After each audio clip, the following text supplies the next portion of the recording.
on your local news channel. Live at 11 starts right now.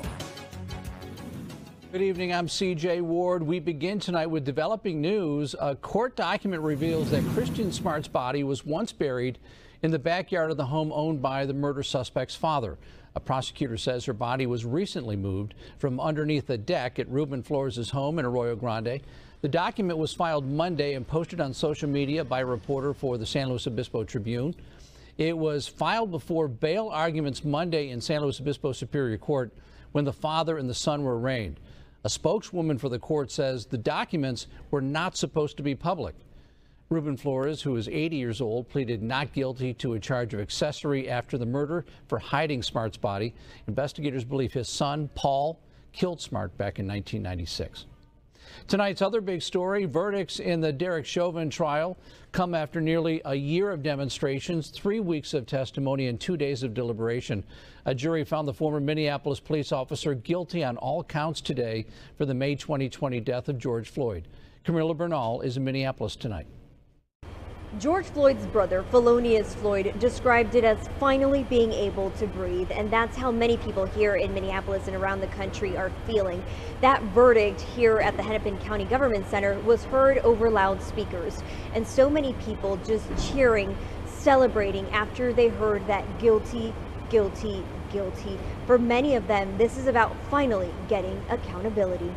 We, the jury, in the above entitled matter as to count 1, unintentional second-degree murder while committing a felony, find the defendant guilty. After close to 10 hours of deliberation over just 2 days, We, the jury, in the above entitled matter as to count 2, third-degree murder, perpetrating an eminently dangerous act, find the defendant guilty. the verdict is in. We, the jury, in the above entitled matter as to count 3, second-degree manslaughter, culpable negligence, creating an unreasonable risk, find the defendant guilty. The jury finding former Minneapolis police officer Derek Chauvin guilty on all 3 counts in the murder of George Floyd. I would not call today's verdict justice, however, because justice implies true restoration. But it is accountability.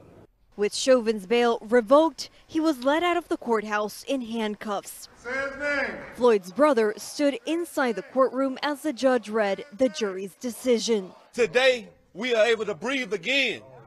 While outside, protesters celebrating the victory. George Floyd's girlfriend sharing her grief and her sense of relief. It'll mean change. It's a first step in a long road to recovery.